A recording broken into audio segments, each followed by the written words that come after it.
Okay, so here are some stuff from section 4.4, some of the examples we went over in class in case you missed or need to go back over it again.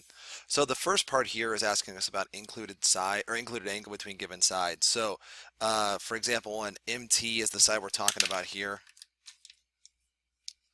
and TR.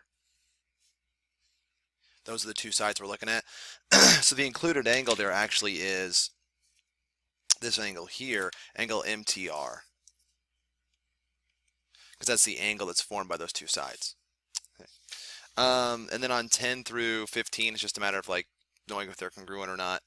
On 10, we know these two sides are given, those two sides are given as congruent. This is congruent to itself by reflexive, so by side, side, side, those two triangles are congruent.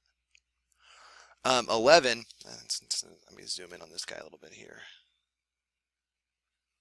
Here we go, here's 11, and I'll kind of focus it. Okay, on 11, this one's not going to be because I'm going to have this side here congruent to itself by reflexive, but that only gives me two sides in an angle, and it's angle side side or side side angle, which does not exist, so no.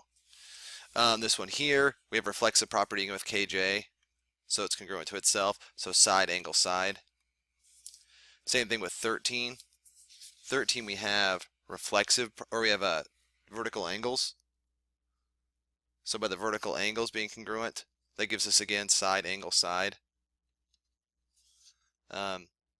14 again is not possible. It's angle side side, just doesn't exist, so no.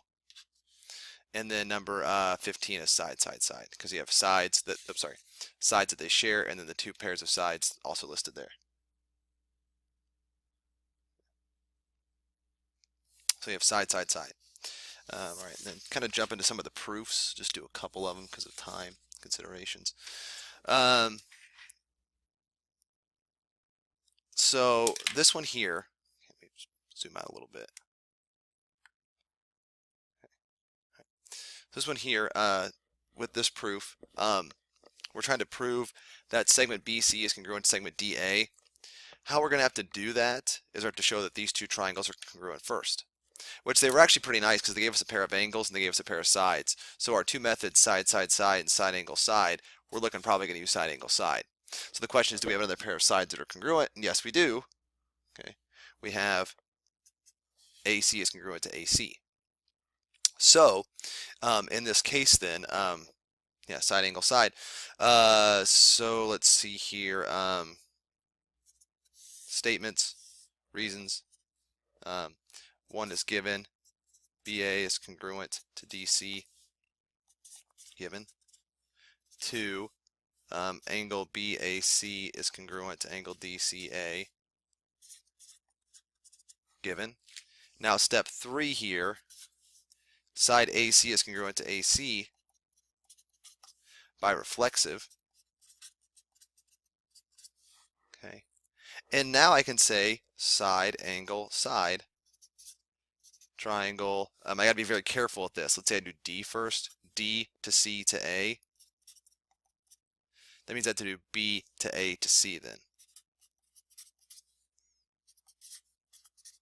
Now you might be saying to yourself when you watch this, why did we do this? You know, because I've just got that the two triangles are congruent. That's not what's being asked.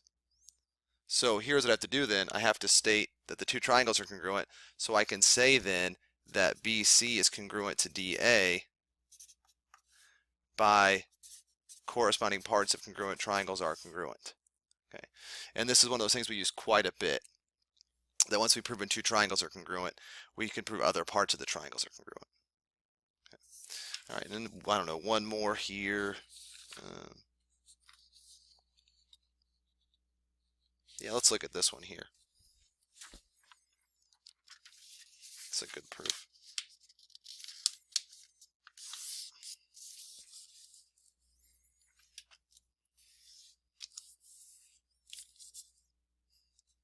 Okay, so we've got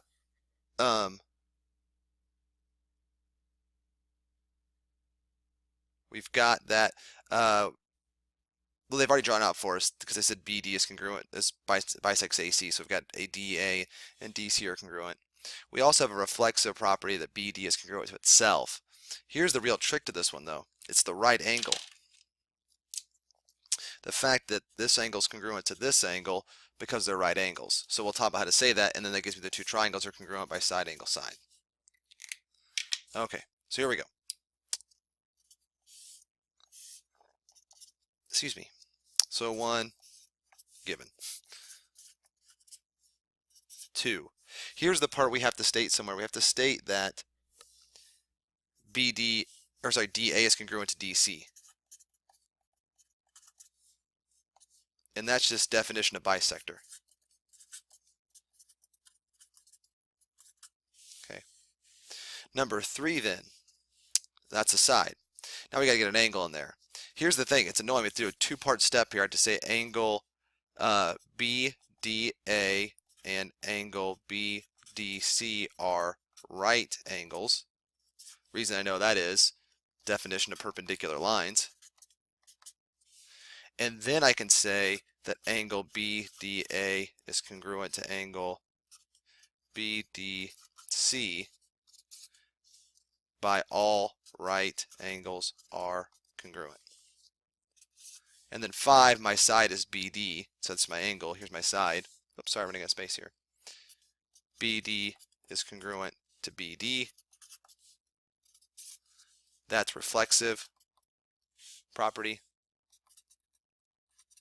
And then 6, triangle ABD is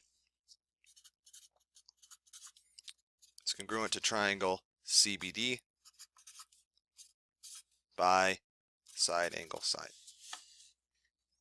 Okay. Now there are plenty of other problems with this section, so I really honestly suggest you come in and take a look at those sometime and meet with me if you missed class. There's just a couple of things to kind of go back over again to kind of get you, somewhat caught up. All right, thanks.